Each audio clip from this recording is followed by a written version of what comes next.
ஸ்ரீ கமலா ஜோதிட களஞ்சியத்திலிருந்து சாந்தி ஜோதிடர் சில குறிப்புகள் கொடுத்து கொண்டிருக்கிறோம். இன்று பார்த்தீங்கன்னா, இந்த மூலம், ஆயில்யம், கேட்டை, விசாகம் இந்த நட்சத்திரத்தில் பிறந்தால் என்ன பலன்? அதாவது பொதுவாக அசுப நட்சத்திர தோஷம் சொன்னாலே மூலம், ஆயில்யம், விசாகம், கேட்டை இந்த 4 தான் நம்ம நினைவுக்கு கொள்ள வேண்டும். ஆனால் இதுக்கு எப்படின்னா, இப்போ சொல்லுவாங்க, பழமொழி ஒன்று உண்டு, மூலம் மாமனாருக்கு ஆகாது, ஆயில்யம் மாமியாருக்கு ஆகாது, கேட்டை மூத்த மைத்துனருக்கு ஆகாது, விசாகம் இளைய மைத்துனருக்கு ஆகாது அப்படிங்கிறத நம்ம மைண்டுக்குள்ளே பதிவு பண்ணிட்டோம். அதாவது பெண் நட்சத்திரத்துக்கு தான் இந்த பலனை தவிர ஆண் நட்சத்திரத்திற்கு கிடையாது அப்படிங்கிற ஒரு கருத்தும் நிலவி கொண்டு வருகிறது. அதாவதுங்க, ஒரு ஜாதகம் சுத்த ஜாதகமாக இருக்கும் பட்சத்தங்கள் நட்சத்திரங்கள் எந்த கெடுதலும் செய்யாது, செய்யவும் முடியாது. இது போன்ற கெடுதல்கள் செய்யாது என்று நிறைய புத்தகங்களையும் நம்ம படிச்சிருக்கோம். ஆனாலும் நம்மளுடைய மூட நம்பிக்கையை நம்மளால் மாற்ற முடியவில்லை. ஒரு பெண் ஜாதகத்தில் ஜாதகம் வலுவாக இருந்து பாக்கியசாலி என்று சொல்லப்படும் அளவிற்கு அந்த ஜாதகம் உயர்வாக இருந்து திருமணமான பின் மூல நட்சத்திர பலன் மாமியாரை கைம்பெண் ஆக்கினால் அந்த பெண்ணிற்கு எவ்வாறுங்க பாக்கியம் கிடைக்கும்? புரியுதா? திருமணமாகி செல்லும் பெண்ணின் கணவருக்கு மாரகம் செய்யாத நல்ல தசாபுத்தி நேரம், மாமியாருக்கு மாங்கல்ய பல தீர்க்கம், மாமனாருக்கு ஆயுள் தீர்க்கம் என்று இருக்கும் பொழுது நட்சத்திர தோஷம் மட்டும் எப்படி கெடுதல் செய்ய முடியும்? அதனால ஆயில்யம், கேட்டை, மூலம் இந்த 3 நட்சத்திரங்களுக்கும் விசேஷ விதி ஒன்று இருக்குங்க. அதாவது ஆதி எந்த பரமநாளிகைங்கிறது 60. சரிங்களா?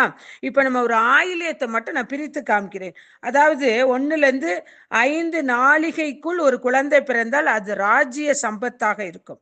5லிருந்து 12 நாளிகைக்குள் பிறந்தால் அது பிதிர் நாசம். 12லிருந்து 14 நாளிகைக்குள் பிறந்தால் அது மாத்துர் நாசம். 14லிருந்து 17 நாளிகைக்குள் பிறந்தால் அதிக காமம். 16லிருந்து 20 நாளிகைக்குள் வந்தால் பிதிர் பக்தி.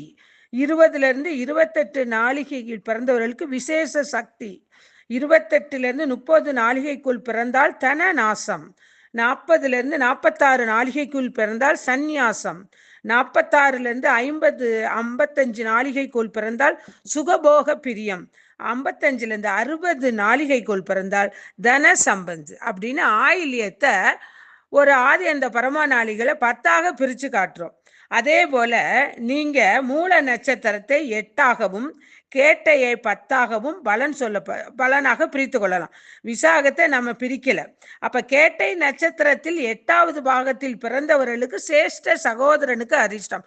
அதாவது பெண்ணுடன் பிறந்த சகோதரனுக்குத்தான் அரிஷ்டமே தவிர கணவனுடைய சகோதரனுக்கு அரிஷ்டம் இல்லை. அதை புரிஞ்சுக்கிடணும். அதே மாதிரி மூல நட்சத்திரை 8 பாகமாக பிரித்து அது எடுக்கும் போல அதுல ஒன்றில் கூட மாமியாருக்கு மாங்கல்ய பல குறைவுன்னு கொடுக்கல, மாமனாருக்கு அதிர்ஷ்டம்னு கூறல.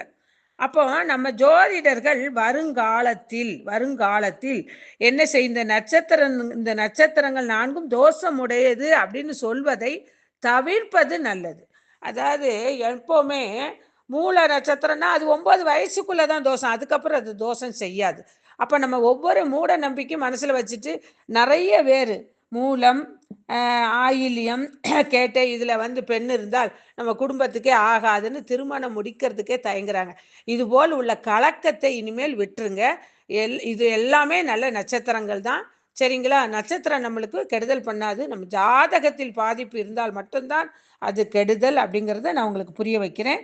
சரிங்களா? அதனால நீங்க இனிமேலாவது இந்த மாதிரி உள்ள நட்சத்திர பெண்கள் இருந்தாங்கன்னா கல்யாணம் முடிக்கிறதுக்கு தயங்க வேண்டாம். சரிங்களா? இந்த வீடியோ பிடிச்சிருந்தா லைக் பண்ணுங்க, ஷேர் பண்ணுங்க. ஓம் சிவாய நம.